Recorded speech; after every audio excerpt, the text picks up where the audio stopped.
Hello, welcome to the Global Church Project. I'm Graham Hill.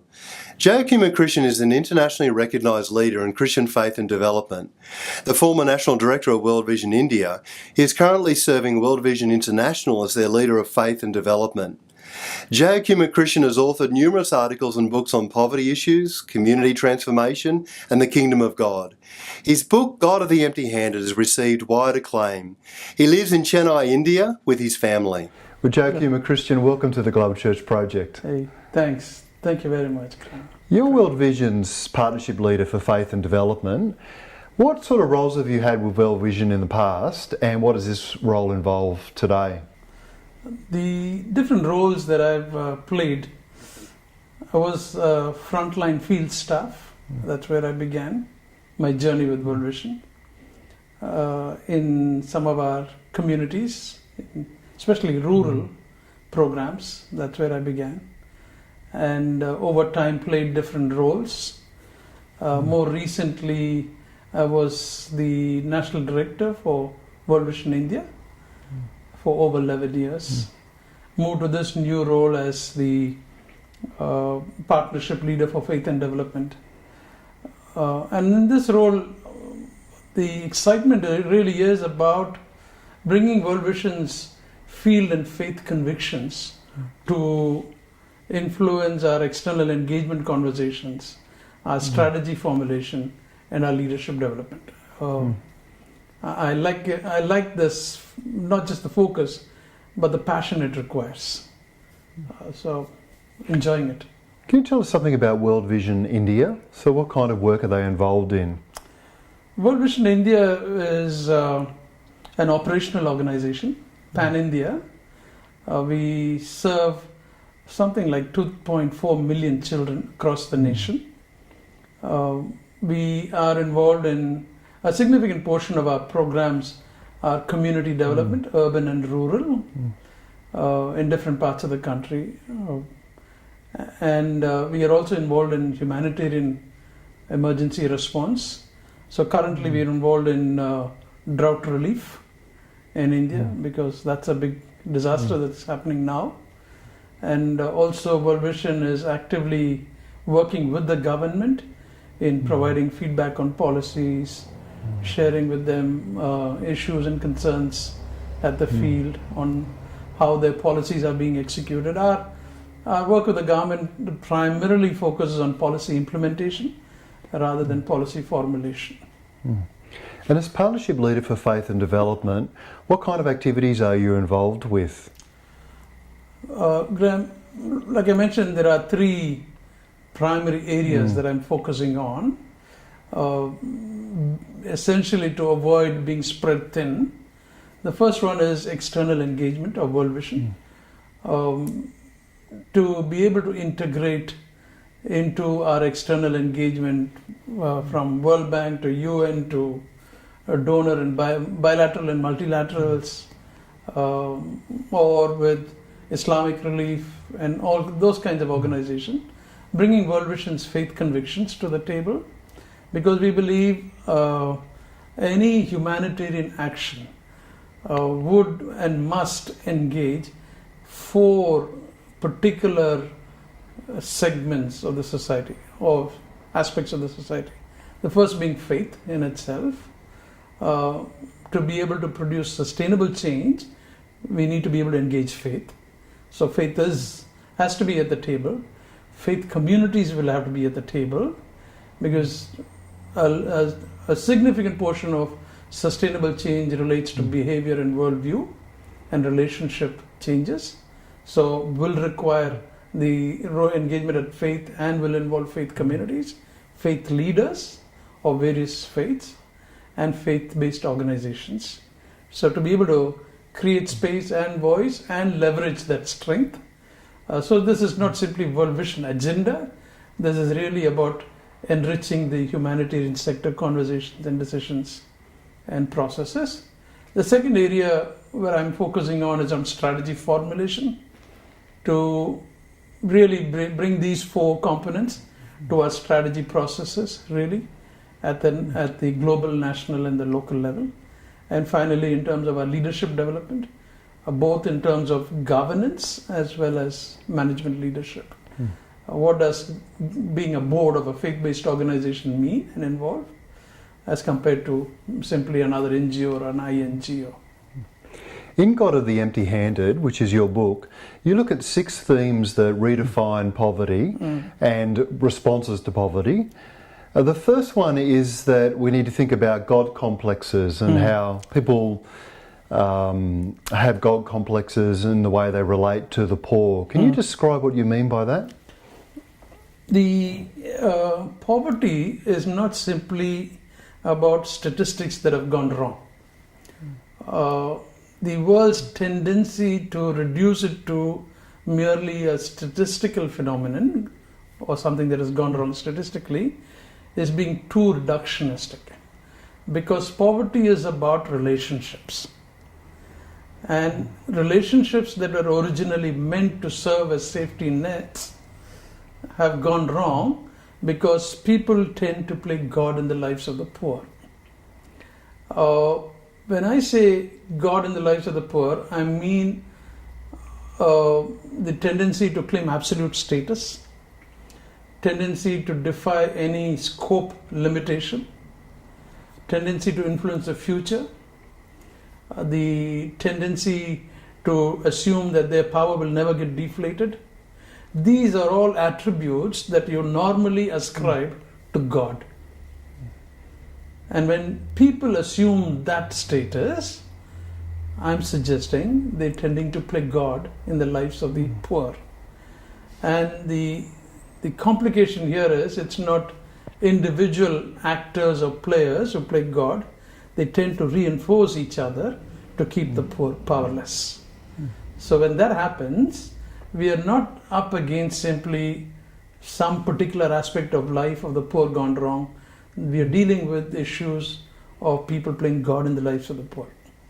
And I've said that that's the phrase that I've used to describe this phenomenon, that we're not simply dealing with incidental poverty issues. We're dealing with the system structures and people who are tending to play God in the lives of the poor. What effect does this have on the poor? Clearly, there are several themes that I've developed consequent to that. One of the things is that human spirit that was made to yield only to its creator gets abused. When human spirit is made to submit to any other than God, the other word for it is poverty and oppression. That is what happens. There is no sense of hope. The poor are told your value for the larger economic system is simply you're a tool for production, and you have really no value in this process, in this. And if you're not of value to the economic system, you're useless. So we are up against not just simply structures and systems, we are also up against an ideology that governs these systems and structures. And this is where I believe the church has a unique role to provide that alternate ideological system that will challenge this tendency to play God in the lives of the poor. The church owes it to the society. Theological institutions must provide thought leadership here. Otherwise, frontline staff like us, we don't know another alternate to go to. So we buy it off the secular shelf. So that is the challenge for us. You also say that poverty is a result of broken relationships. What do you mean by that, and how do broken relationships reinforce poverty? It kind of piggybacks on the earlier statement that poverty is about broken relationships in the sense, and then results in people playing God in the lives of the poor. Broken relationships were originally intended to be safety nets for us humans. When that relationship is intentionally and unintentionally broken, we give birth to vulnerabilities, marginalization, poverty, you name it. That is that state where broken relationships have happened. And it happens in many ways. The voice of the poor and the vulnerable are considered as not worth listening to, simply as damaged goods. The poor exert themselves when the power confronts powerlessness. They submit in loyalty or stand up and express voice. They are simply crushed. The mainstream systems are so designed to define mainstream in such a way that will keep the margins marginalized. And the power, by its very nature, when it confronts powerlessness, cannot flourish without division and dividing people. Simply the rule of divide and rule. That's how power thrives. And poverty, the casualty is relationships are broken. At the household level, domestic, at the community level, nations versus nations. And we pay the price. And the price for this is paid by not simply political rulers, the price for it is paid by the ordinary citizens of our nations. And I think you say the church is well placed to provide an alternative to this, especially the concept of covenantal relationships. Yes, Graham. Church is uniquely placed to address these themes that I have developed. In the sense, the church is probably a community that believes in a God who is relational, a God who exists in triunity, in relationship, a God who enters into a covenant with his creatures, a God who really longs for relationship. And the church has a unique position to be able to bring that solution, that answer to a broken relationship, and to be able to transform relationships. And this again, I think, requires for the church, theological institutions that name the name of Jesus Christ to provide thought leadership to the humanitarian action, to the political leadership. Because we're dealing with, our nations are bleeding, our people are bleeding. And the church must be there to be able to provide that solution. And I think the rule in life is hurt people tend to multiply hurt. Healed people heal others. The church is a community that is healed, being healed. Who else to provide the solution than the church? How is poverty the result of marred identities as well? The analysis of any situation of vulnerability, if you keep asking the question, why are you poor? Why do you consider vulnerable? At certain points in the conversation, they would say that we are vulnerable and poor because of with the family that I was born in, or the community that I'm part of, or the ethnic group I'm part of, or the geography that I'm part of, or the gender that I'm part of. At that stage, you're dealing with issues of the person, about which you cannot do any course correction at that time. Just simply, a friend of mine would say, the only mistake a poor child did was to choose the wrong parents. Identity marred, self-image destroyed. And it is not accidental, it is intentionally perpetuated to let the poor know, the vulnerable know, that they are not made in the image of God. Can you think of ways in which, or stories that illustrate the way in which people discovering a fresh sense of identity, people discovering that I'm created in the image of God, have helped them recover from poverty or build new lives? Do you have some stories that illustrate that? Great story. A girl called Jyoti. When I first met her, she must have been in the 9th grade, so let's say 14, 15 years. An emerging leader among the children, very nervous. She would only speak Hindi, was excited about going places, but the only world she knew was the slum where she was born, lived, worked, played. And over years as we worked with her, she became, and when I met her a few months ago, I asked Jyoti what she's doing. She was doing her 2nd year postgraduate in social work. And she's such a confident young lady. She is teaching other young people English, spoken English. And you should hear her speak English with such confidence, and such joy on her face. And towards the end of our conversation, I asked Jyoti, we would like to pray for you. What would you like us to pray for?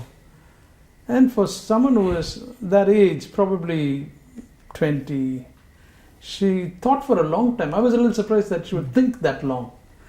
And then she said, I want you to pray that my dreams would be accomplished.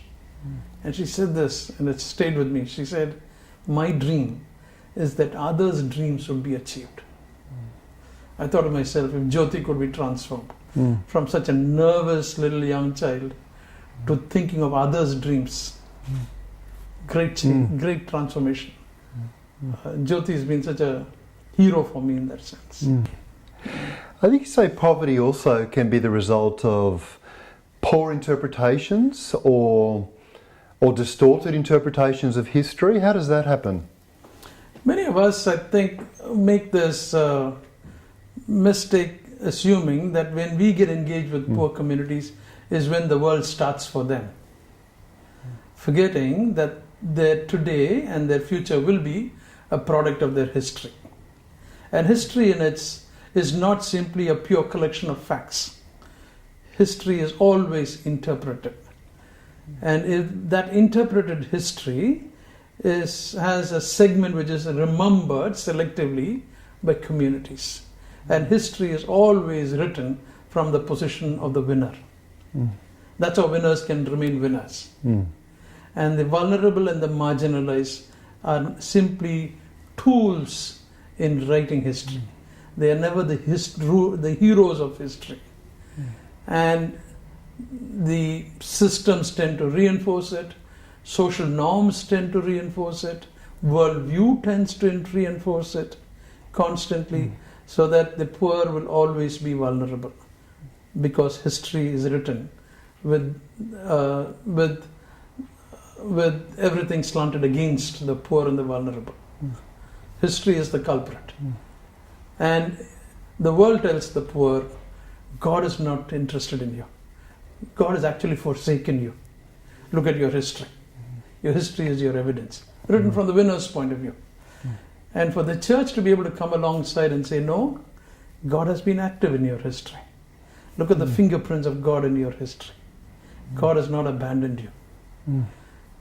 Walter Brueggemann, in his book Prophetic Imagination, would say that alternate reading of history in itself is a prophetic act. That is the role of the church.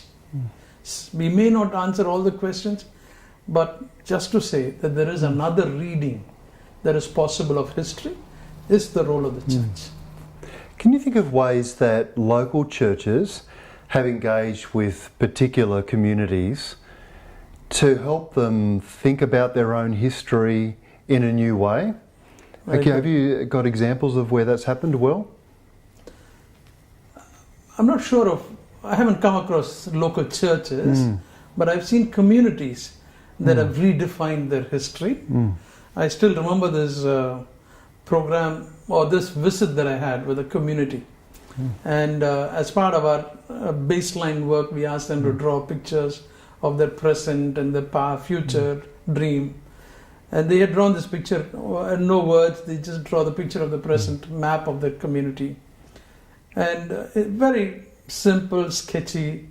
And in this picture, there was this house that kind of stood out among all other houses. And the adult men were explaining to me what the picture is. The empowerment is in the people explaining their own dreams and history, not someone else, outsiders. And as they were explaining, this young girl, she got up and told the other adult men, why are you so embarrassed to tell our friends why that particular house is taller and bigger than others? And all of them quiet and silent. We were so embarrassed because here's someone standing and challenging some of the adult men, and she goes in the front and says, that house, the person who lives in the house, has been for years exploiting our mothers. And over time, he has taken over all our land. That is why his house stands tall.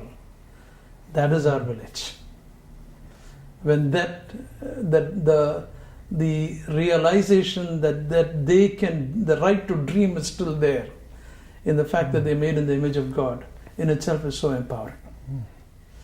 Poverty often results from the distortion of truth as well, and the accumulation of lies and deceits. And What are some of the lies that are presented to or that circulate around that entrenched poverty? All these things that I've been talking about has an underlying pattern of lies which perpetuate these.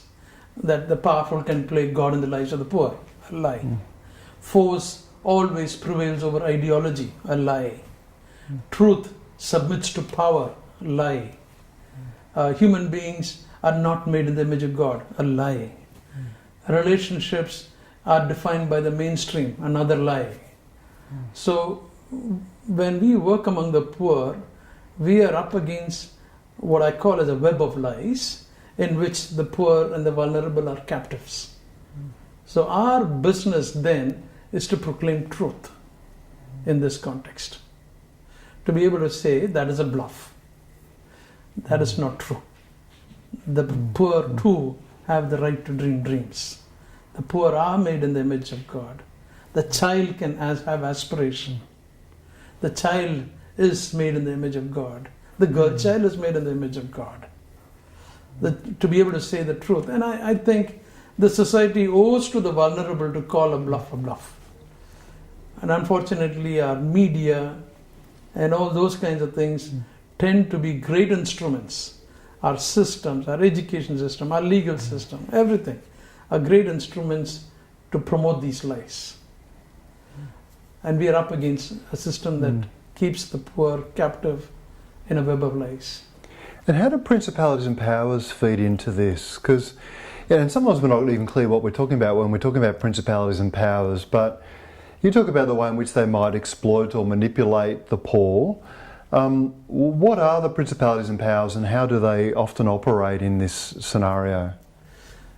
There are 2-3 aspects that I wanted to highlight. One is the role of principalities and powers in structures, institutions, and the governing ideology. The lies that is promoted by principalities and powers. That is one aspect that needs to be challenged. The other is the principalities and powers and the empowerment of symbols, places, those kinds of things. We need to be conscious that we're dealing with those. Third is principalities and an impact on persons. It does impact persons, the health of poor, non-poor, everyone. But the cost paid by the poor for being impacted at their health being impacted is a huge cost. We need to, as we deal with principalities and powers, we need to be conscious that we are the victors in this already. The principalities and powers can only scare us but cannot take our life. Can only tell lies but never produce truth. Can only produce counterfeit and never be creative. We clearly be able to tell the principalities and powers we have won the battle. So the principalities and powers love to exploit these situations of vulnerability. And I think as the church, we need to be conscious that we are victors and address. Forget what our theology about the principalities and powers might be. But that is real. We cannot, when we work with structures and systems, it's not enough simply to deal with structures and systems. We need to look at ideologies. What is the lie that is being promoted? Because after all, principalities and powers are father of lies. We need to be able to challenge that lies. Principalities and powers do not like brothers dwelling together. We need to be able to challenge the principalities and powers. Clearly the role of the church. I don't know of any other institution that can come alongside and challenge the role of the principalities and powers. And you seem to be presenting kingdom-based responses as well. During our whole conversation, you've been referring to that. So, do you have any other thoughts about what do kingdom-based responses look like? The work among the poor must stand the test of at least 4 criteria. First, the work must be sustainable. The change introduced must be sustainable. The Christian intervention among the poor is not exempted from that standard. Must produce sustainable change. Second, must lend itself a scale, because it is not enough simply to deal with vulnerability, sporadic vulnerability, but we need to deal with the context of the vulnerable. Otherwise, change will not be sustainable. Third, we need to have a deliberate bias for the most vulnerable in any society. Irrespective of caste, color, creed, religion, we need to come alongside the most vulnerable. Never in a manipulative way. Always to be able to come alongside and say, oh, we don't have any hidden agenda. We just want to come alongside and be with you. Fourth, the impact must be holistic. Must impact all areas of life. For this to be produced, we need a response that will deliver on these four criteria. When the communities when the non-poor play God in the lives of the poor, in my mind, the most viable alternative is the rule and the reign of God, called the kingdom of God. When relationships are broken, the most viable, sustainable, scalable solution is restoration of relationship. Learn from a triune God. When we're dealing with marred identity, the most sustainable, scalable, holistic solution to the most vulnerable is restoring the image of God. Learn from the kingdom of God. So for me, kingdom of God is not simply making our work more Christian than others. It is the most viable, sustainable, feasible solution to poverty. As you've served with and among the poor over many decades, what's most surprised you? Oh, the love of the poor for us. The grace space they give us for our mistakes. I don't need to be a finished, perfect product. I can just still be work in progress and be among the poor, and the love that they share with you. They are such a resilient community. We have much to learn. We work among the poor, Graham, for our benefit, for our transformation. We are such an inadequate people. We work among the poor and the vulnerable so that we will be transformed. But one of the things I've learned is, if our model of transformation, if the agent of transformation is not continuously transformed, our model lacks integrity. I go there to be transformed. And the poor do it so gently, not as rudely as I would do. They do it so gently, sensitively, lovingly. They would inquire about us. They will teach us resilience. So, those are joyful surprises. Never try going there as a finished, perfect product. I can just be who I am. When people feed back to you what they're reading in your work, or when you've led a seminar somewhere, what's most misunderstood about what you're saying? One which I've struggled with, and I think it's probably the struggle of the Western mindset. Western mindset tends to make spiritual, one is to confuse spiritual with religion and morals. That's one, confusion number one. And then equate it with other aspects of life, like the socio-economic, political, everything. As though this is kind of one of the many aspects of domains of life. In my understanding of life and work among the poor, spiritual is embedded in all those domains, in the social, economic, political, in the form of ideology, in the form of lies, in the form of broken relationships. So it is not just, I do the spiritual thing, but also do the social and the economic thing. This is the beginning of fragmentation that will not produce holism. The spiritual is embedded in all these sectors, social, economic. For some reason, I'm not able to convince the Western mindset on that. No? Look at our lives. We don't live spiritual and then social and then economic. It's so integral to who we are. That is probably, I don't know, that's misunderstanding might be a mild word. Confusion, I think. Is there anything else you want to say to us today?